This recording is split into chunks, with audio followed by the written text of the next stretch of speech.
Every year, I share the latest and greatest ideas for fundraisers for nonprofits and social impact projects. So I'm going to share some ideas for 2023. Let's get to it.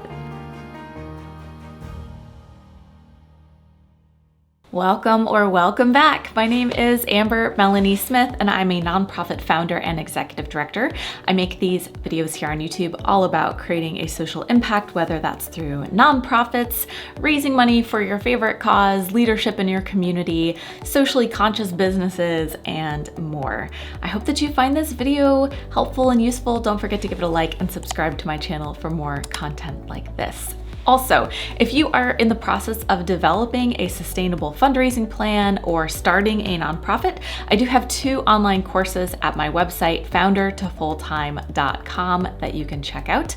So I hope that you find this helpful too. All right. So it seems like in-person gatherings are back in full force in 2023 after a couple of years of feeling isolated and disconnected from our communities in the past couple of years of COVID-19.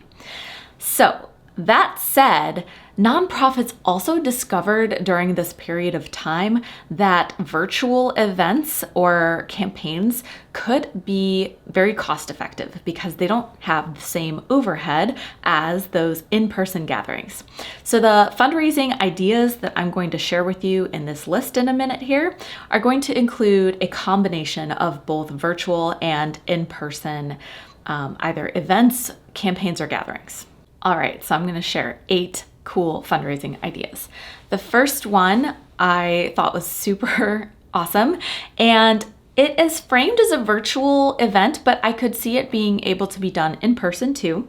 And it is a script reading. So you would gather local celebrities or maybe even some actors from your community theater and hand them a script. Maybe it's even a play that somehow relates to your mission or tells a story that relates to your mission, and have them do a script reading. And you would charge for admission or accept donations during the event or in lieu of admission or both. So that would be the fundraising mechanism for this script reading concept. Another thing you could do if you want to amp it up is you could allow people to donate money during the script reading to influence the script reading. You could have someone donate money to inspire one of the actors to throw in a spontaneous off-script response to something or change their voice acting style or something like that.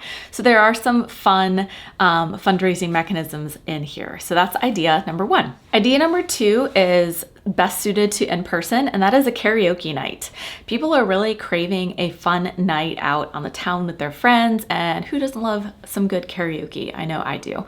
So you could charge for admission, you could charge for each song sung, you could accept donations throughout. You might even include additional fundraising elements like a karaoke contest or a contest for things that maybe aren't related to best singer, but things like funniest rendition of a song or audience favorite, etc. So there are some, low-key fundraising mechanisms here that wouldn't be too hard to pull off. And you could either partner up with a venue that already offers karaoke and see if they'd be willing to have the proceeds come to your organization, or you could hire your own karaoke DJ person and have your own venue and kind of do it yourself. Idea number 3 could be in-person or virtual, and the idea is evenings with experts.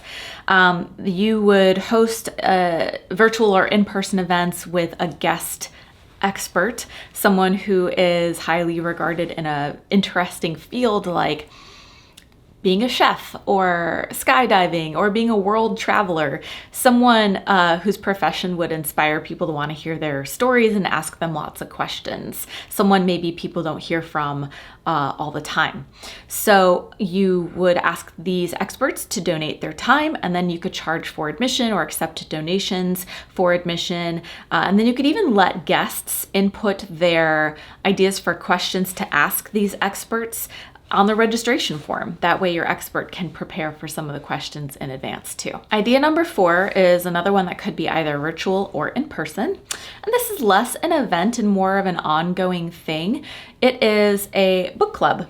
So if you have a goal of both educating an audience and raising money, this could be an interesting format to try. You could choose books that help the group better or more deeply understand the issue that your nonprofit is tackling. And to raise money, there are a couple of different options. You could either challenge your book club members to ask their networks to donate to your cause in exchange for number of pages read or number of books read or something like that. Almost like a marathon, but like a readathon. So that's one format you could do it in. Another fundraising mechanism might be to simply ask for donations in order to participate in the book club or charge some kind of fee to participate. So those are a couple of mechanisms too. Idea number 5 is a classic, and I think obviously this makes most sense in person, and it is this idea of cake wars or dessert wars or cupcake wars, so cake but smaller. And this is something that you've seen done a lot. You know, you got your chili cook-offs and whatnot. It's the same concept, but I just think that it's such a reliable classic that it deserves to be included on this list. And who doesn't love some good cupcakes? So the idea is you would have different vendors provide the food, the cupcakes, whatever, for taste testing from the guests. And the guests could pay for admission or donate and then vote for their favorites. So the guests get to taste some awesome stuff. And the vendors hopefully walk away with a prize or some good recognition for having the best tasting cake or cupcake or dessert. Idea number 6 can be done virtually or in person again. And it is also another classic idea. It's the 50-50 raffle. It's very simple. People buy raffle tickets. The money from the purchases are pooled and someone is drawn as the winner, and that winner receives 50% or half of the money that was brought in through the raffle ticket sales. Very simple, can be very lucrative, but there is a catch, and that is that different regions and states, especially in the United States, have rules around raffles, and some states might consider raffles gambling, and whether and to what frequency nonprofits are allowed to host raffles. So before you try any kind of raffle, but especially this kind of raffle, check your state and regional laws, make sure that you can do it, that you're doing it the correct way to avoid any kind of penalties, and that you're also transparent with the winner of the raffle that their earnings are going to likely be taxable. So just check out your local rules before you get started on this, but this is an idea with a lot of potential. Idea number 7 is not one that I'd come across before, and so I was really interested in it. This is a virtual fundraiser, and it's a virtual scavenger hunt. It's perfect for those digital sleuths in your life. Here's how it works. It works just like a normal scavenger hunt, except it's all online. You get some prizes together to entice people to participate. Then you hide clues on several websites that will need to be investigated by the participants in order to solve the puzzle or figure out the answer to your question or whatever, and win the ultimate prize. So how it would work from a fundraising perspective is individuals or teams would pay an entry fee to participate just like they might in an in-person scavenger hunt. And then they would receive, after they pay, the list of websites and the timing of the scavenger hunt and all that. You want to do this over a designated start and end point, obviously. Maybe it's a 24-hour period, maybe it's just a couple of hours, but creating a sense of urgency while giving them just enough time to solve it so that it can be done, but it's still a little bit of a challenge. Another way you could raise money through this is by having the websites that you feature the clues on be sponsors to the scavenger hunt. So, they will be getting some web traffic from this activity, so why not ask them to contribute a little bit towards your fundraising goals too? Idea number 8 is Another classic, it's always a good idea, and it's more of an ongoing initiative than one-time specific event, and that is to step up your recurring donor stewardship game.